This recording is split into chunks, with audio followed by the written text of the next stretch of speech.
Bienvenue dans cette nouvelle édition du 12-15. Au sommaire, obsèques nationales de l'ancien président béninois Mathieu Kérékou ce jeudi. Classe politique et chefs d'État africains lui ont rendu un dernier hommage. Les dirigeants africains tirent la sonnette d'alarme à propos du rétrécissement du lac Tchad. À la COP21, ils ont appelé à un nouveau plan d'action.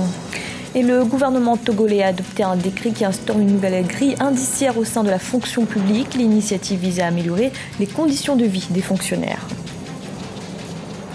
Mais tout d'abord, au Cameroun, un attentat suicide a fait ce vendredi une dizaine de victimes à Kolofata, dans l'extrême nord du pays.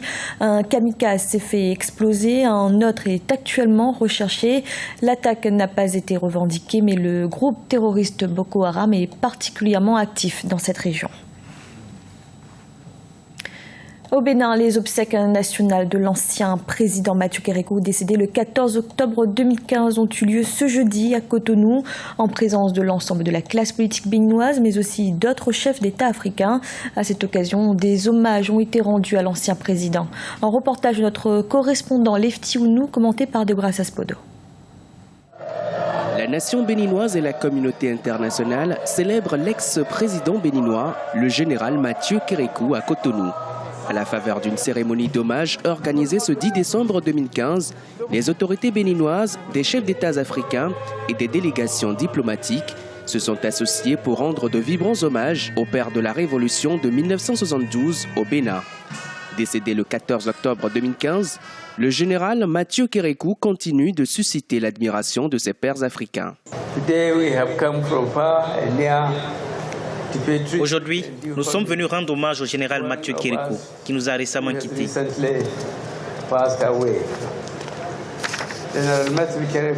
Général Mathieu Kérékou, vous avez été un grand démocrate, un fervent défenseur de la paix et de la sécurité dans votre pays et partout sur le continent. Le général Mathieu Kérékou, surnommé le Caméléon, a marqué l'histoire politique du Bénin pendant plus de 30 ans. Après avoir passé plus de 18 ans à la tête d'un gouvernement militaire, il a œuvré pour la mise en place d'une démocratie solide et d'un climat de paix au Bénin. Élu lors d'un scrutin libre et démocratique en 1996, le général Mathieu Kérékou a présidé aux destinées du pays jusqu'en 2006, où il passait le témoin à l'actuel président, Boni Yayi. La flamme de la démocratie que vous avez allumée en 1990, à la faveur de la conférence des forces vives de la nation, demeure une boussole pour nous tous. Dès lors, prenant en compte cet héritage, nous avons entrepris des réformes au plan économique et politique afin de soutenir le haut niveau démocratique. Le général Mathieu Kérékou est décédé dans sa 82e année. Les cérémonies d'hommage ont démarré le mercredi 9 décembre 2015.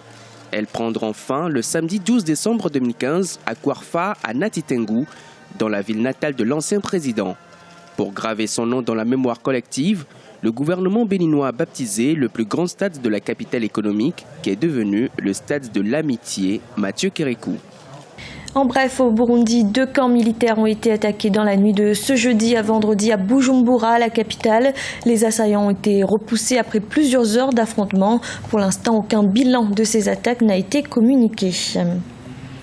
L'un des 9 accusés encore recherchés par le tribunal pénal international pour le Rwanda, chargé de juger les responsables du génocide de 1994, a été arrêté en République démocratique du Congo.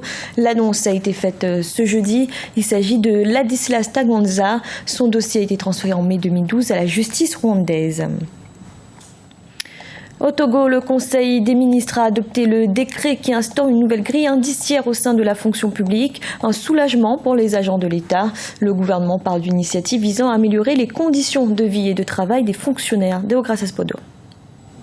La problématique du rétrécissement du lac Tchad s'est invitée dans les débats du sommet sur les changements climatiques qui se tient à Paris. De nombreux chefs d'État africains présents ont demandé à ce que le lac Tchad soit classé patrimoine mondial de l'UNESCO. Il y a un demi-siècle, le lac Tchad que partagent le Cameroun, le Niger, le Nigeria et le Tchad s'étendait sur 25 000 km². En 2015, sa superficie tournerait autour de 8 000 voire 2 500 km² selon diverses estimations. Les géologues attribuent le rétrécissement du lac au changement climatique et à la surexploitation. Chaque jour, de paisibles citoyens sont enlevés, torturés, égorgés, leurs maisons brûlées, leurs biens arrachés par des terroristes sans foi ni loi. Il y a donc une liaison étroite entre l'assèchement du lac Tchad et le terrorisme de Boko Haram qui sévit dans la région. Les dirigeants africains sont décidés à prendre à bras le corps la question du rétrécissement du lac Tchad.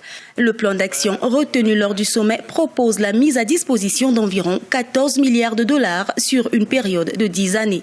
Your Excellencies, nous devons maintenant agir de manière décisive sur 5 domaines.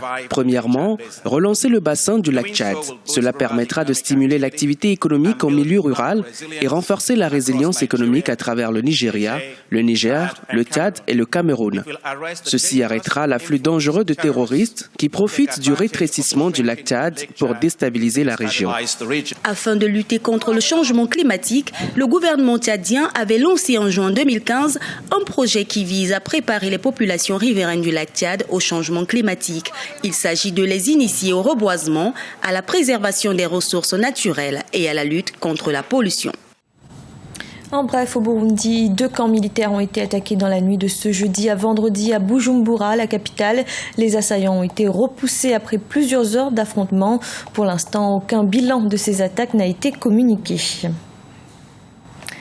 L'un des 9 accusés encore recherchés par le tribunal pénal international pour le Rwanda, chargé de juger les responsables du génocide de 1994, a été arrêté en République démocratique du Congo. L'annonce a été faite ce jeudi. Il s'agit de Ladislas Tanganza. Son dossier a été transféré en mai 2012 à la justice rwandaise. Au Togo, le Conseil des ministres a adopté le décret qui instaure une nouvelle grille indiciaire au sein de la fonction publique, un soulagement pour les agents de l'État. Le gouvernement parle d'une initiative visant à améliorer les conditions de vie et de travail des fonctionnaires. Deogracias Podo.